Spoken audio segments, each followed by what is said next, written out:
Hello everyone. So we were just studying the scale analysis for the low Prandtl number and the high Prandtl number, and we derived the for high Prandtl number. If we just took the slides from the high Prandtl number, you had taken the delta t as h rah to the power of minus 1 by 4, Nusselt number as rah to the power of 1 by 4. We got the velocity as a function of alpha by h and rah to the power of 1 by 2, and we realized that delta by delta t is of the order of Prandtl to the power of half. That is, delta is indeed greater than delta t, which is apparent from this figure as well.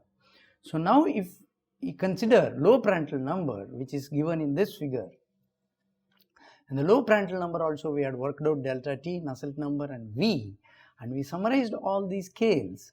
We summarized all these scales here for thermal boundary layer thickness, distance from the wall to the velocity peak, thickness of the wall jet, velocity scale, Nusselt number. We summarized for Prandtl number greater than 1 and less than 1. We can see that for Prandtl number greater than 1, except delta, for all parameters, it is function of Rayleigh number alone.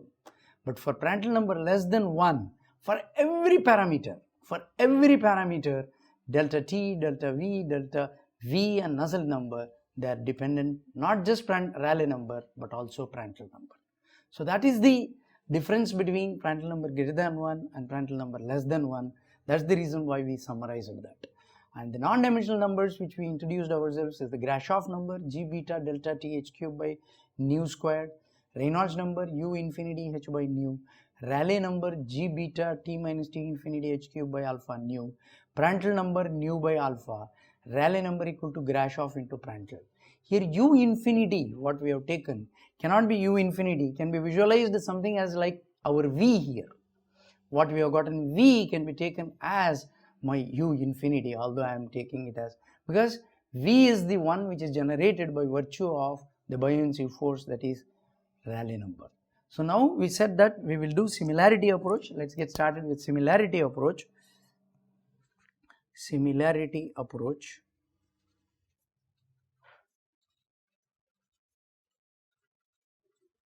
So in the similarity approach, we write our equations as del u by, we are writing boundary layer equations only, del u by del x plus del v by del y equal to 0, u del v by del x plus v del v by del y equal to nu del squared v by del x squared plus g beta t minus t infinity upon here u del t by energy equation u del t by del x plus v del t by del y.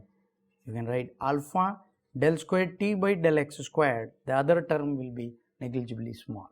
So you non-dimensionalize x star equal to x by L and y star equal to y by L and u star equal to u by u infinity and v star equal to v by u infinity and t star equal to t minus t infinity upon ts minus t infinity. So if you non-dimensionalize the continuity equation, you just get del u star by del x star plus del v star by del y star equal to 0, nothing new, nothing important from continuity equation. So if you take the momentum equation, so you get, if you use, you can write for u infinity into u star, for v u infinity squared by x, so u infinity squared by h, sorry, this is h, I have to non-dimensionalize this with h. So if we, so u infinity squared by h into u star del v star by del x star plus v star del v star by del y star, because you have velocities, two velocities and one length scale, and every velocity I am non-dimensionalizing with u infinity and every length scale I am non-dimensionalizing with h. So the common should be u infinity squared by h is equal to nu, v becomes now u infinity, that is del squared v star upon del x star squared. X star squared is nothing but h squared. Okay, students usually get confused, so I keep asking them what is the unit. So they they simply say meters per second. So I have to correct it. This is meters per second upon meter squared. That is the unit of this del squared V upon del x squared. So that you get nu u infinity by h squared, this is the term, plus g beta. Now if you write t equal to t star into ts minus t infinity plus t infinity. So if you differentiate this, or write for, in this case this differentiation will come later on, here for t minus t infinity I can write g beta into ts minus t infinity into t star. So let me make this multiply by h by u infinity squared. So nothing, no coefficient is there on the left hand side. So I get u star del v star upon del x star plus v star del v star upon del y star is equal to nu u infinity by h squared into h by u infinity squared, because that is what I am multiplying with, into del squared v star upon del x star squared plus g beta ts minus t infinity into h by u infinity squared into t star. Okay, so let's write this again, because we need to get these coefficients in the non-dimensional form. That's our aim. So you get u star, left hand side remains same, del v star upon del x star plus v star del v star by del y star is equal to nu by u infinity h, that's what you get, into del squared v star upon del x star squared. So here I need to do some readjustment. G beta delta t, that is ts minus t infinity into h, let me multiply by, that is h squared, h cube divided by nu squared. So I have taken nu squared here, so I have to multiply by nu squared by, I have multiplied by h cube, so I have to divide by h cube, so I have h here already, and u infinity square. Okay, so this is the readjustment. So u into t star. Now what is this? Nu by u infinity h is nothing but 1 by REH. Now whole of this is nothing but my Grashof number, GRH equal to G beta Ts minus T infinity into h cube divided by nu square. Now what about this? This term is nothing but nu squared by h squared u infinity squared, that is 1 by REH squared. So I get my equation as u star del v star by del x star plus v star del v star by del y star is equal to 1 upon REH into del squared v star upon del x star squared plus GRH upon REH squared into T star. So these are the non-dimensional numbers which I get from momentum equation. This is my momentum equation non-dimensionalization. Let me take the energy equation. The energy equation is U del T by del X plus V del T by del Y equal to alpha del square T by del X square. Now T star equal to T minus T infinity upon Ts minus T infinity. So T equal to T star into Ts minus T infinity plus T infinity. So if you take del t by del x, you get del t star by del x, and Ts minus T infinity is constant. Okay, and similarly del squared t by del x squared, you get del squared t star upon del x squared into Ts minus T infinity. So if you put this, so you get u star, that is before getting u star, you get u infinity into Ts minus T infinity upon x is h. So you get u star del t star by del x star plus v star del t star by del y star is equal to alpha into Ts minus T infinity upon h squared, Ts minus T infinity upon h squared into del squared T star upon del x star squared. So now if I just take, if I divide throughout by u infinity Ts minus T infinity by h, so I get u star del T star by del x star plus v star del t star by del y star is equal to alpha into Ts minus T infinity by h squared into h upon u infinity into Ts minus T infinity into del squared T star by del x star squared. Okay, so now what do I get from this? This Ts minus T infinity gets cancelled out. So I get alpha by u infinity h. So what do I do is alpha by nu into nu upon u infinity h. I have multiplied and divided by nu. So nu by alpha is Prandtl number and u infinity h by nu is REH. So I get my energy equation as u star del t star by del x star plus v star del t star by del y star is equal to 1 upon REH into PR into del squared t star upon del x star squared.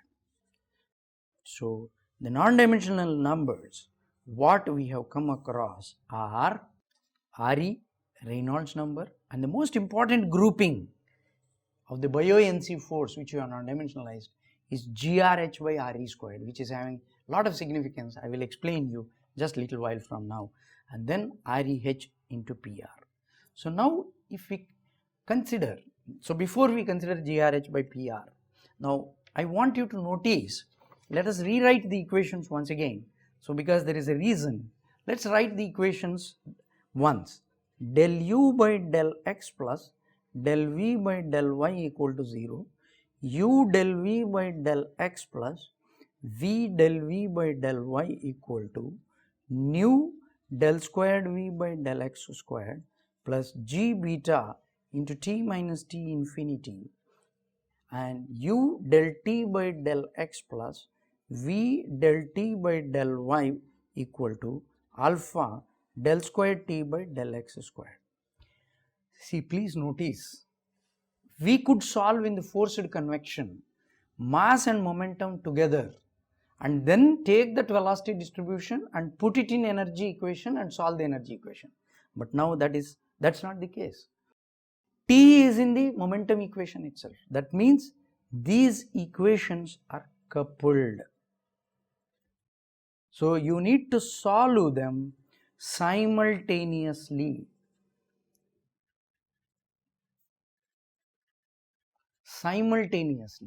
In order to get u, v, t, which will fetch me delta t nu. So that is what we got, that is u star v star t star is a function of REH, Prandtl number, Rayleigh number. As you have already seen, our Nusselt number was function of Rayleigh number and Prandtl number. Okay, so that's how we can understand. The main thing I want to emphasize here is that in the natural convection, the equations are coupled. Unlike the forced convection, where one can solve mass and momentum and then take up the energy, here you have to take all three together. That makes little math cumbersome. But now let us understand what is this physical significance of GR by GRH by REH squared means. If GRH by REH squared is less than 1, very much less than 1, that means what? Grashof number is less than Reynolds number. That implies, because in the real life both forced convection and natural convection would be there, which one is dominating is the question most of the times.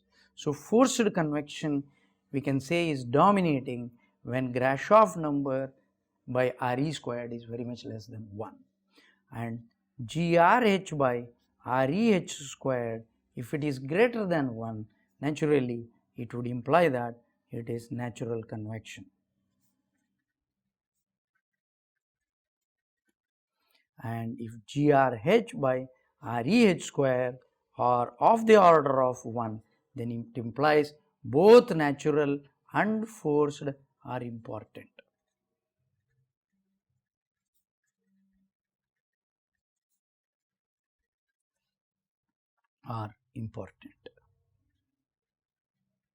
Here forced convection dominates, natural convection dominates. Okay. So now let's come to this slide where I have plotted Nusselt by REH to the power of half upon Grashof upon REH squared.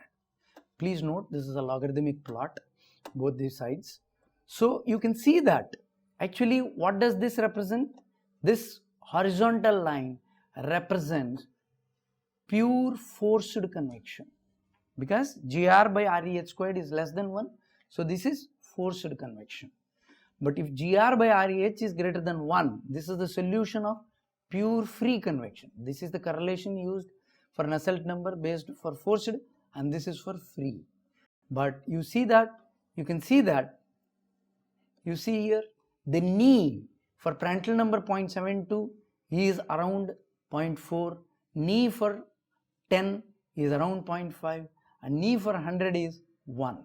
So the transition from forced to free depends on the Prandtl number, not just the Grashof and Reynolds number. This we need to realize. So generally people say that, although we cannot conclude because it depends on the Prandtl number, generally we can say that if GR by RE squared is less than 0.1, forced convection.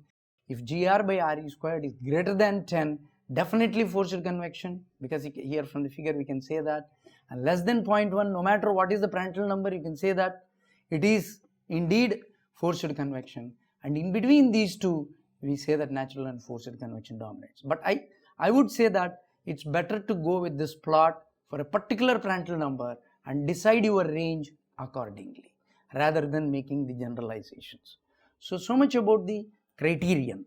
Now, if we have to really see what is the actual result we get for Nusselt number, because we just got Nusselt number, if you recollect, for Prandtl number greater than 1, we got that Nusselt number, that is HH by K, is of the order of Rayleigh number to the power of 1 by 4 we had gotten. So we can write that this is equal to C into Rayleigh number to the power of 1 by 4 for Prandtl number greater than 1. So what is this C? Comes from the closed form solutions or the experiments. Remember these properties for the Rayleigh number, that is Rayleigh number equal to G beta Ts minus T infinity H cube upon alpha nu. These properties are calculated at mean film temperature.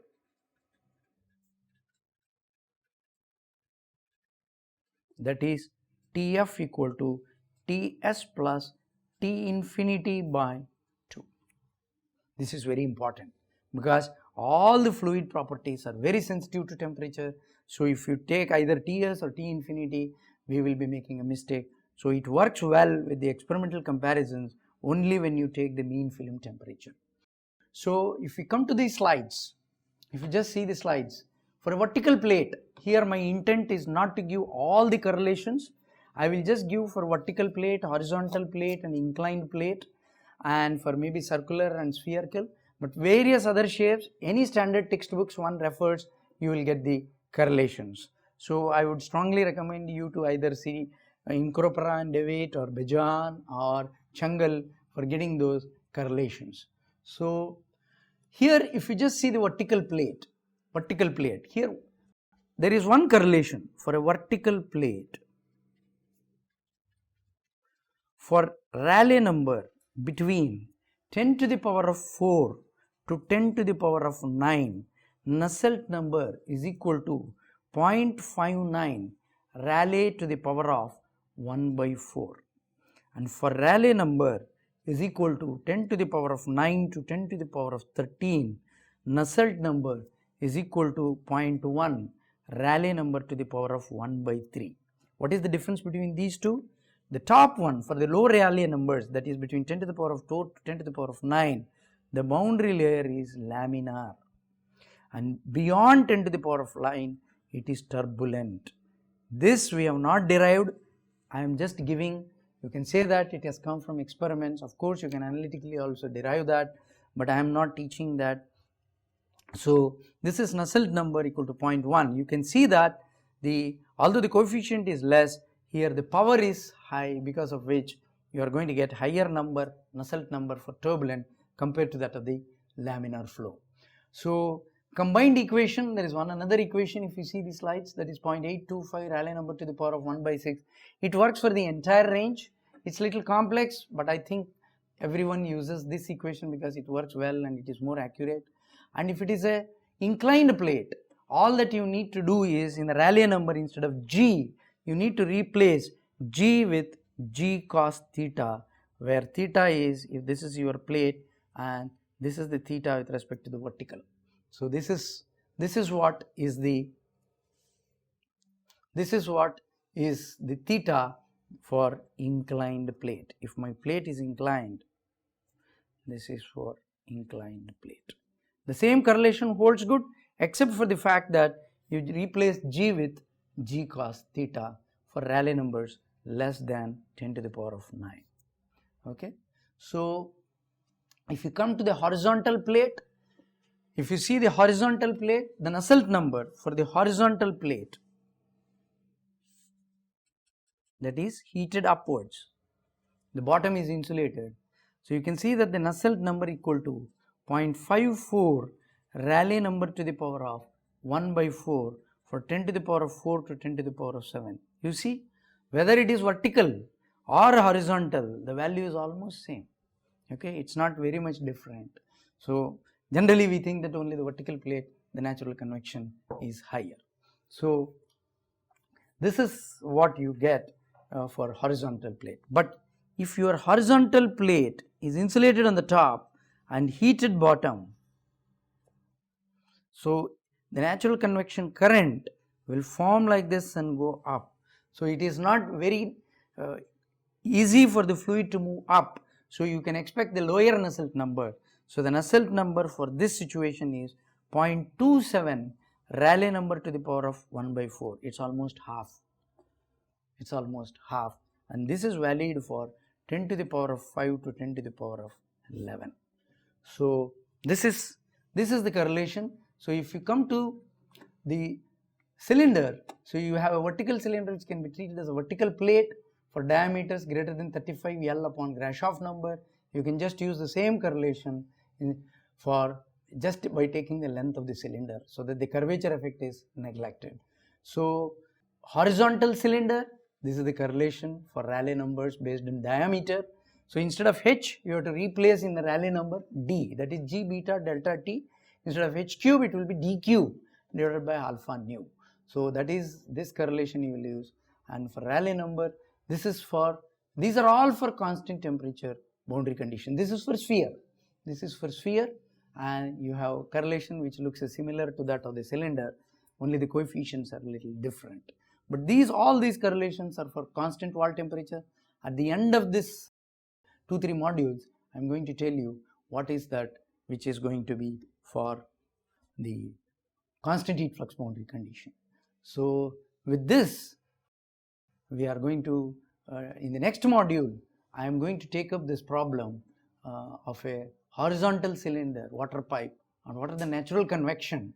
And most of the times what happens is, in the natural convection, this problem is going to tell us that in natural convection, radiation is also as important as natural convection. In forced convection, you generally can perhaps neglect radiation, but in natural convection, you cannot neglect radiation. Almost it is 50-50 in this horizontal cylinder problem. In the next module, I am going to make you appreciate that this radiation cannot be neglected in the natural convection situations. Thank you.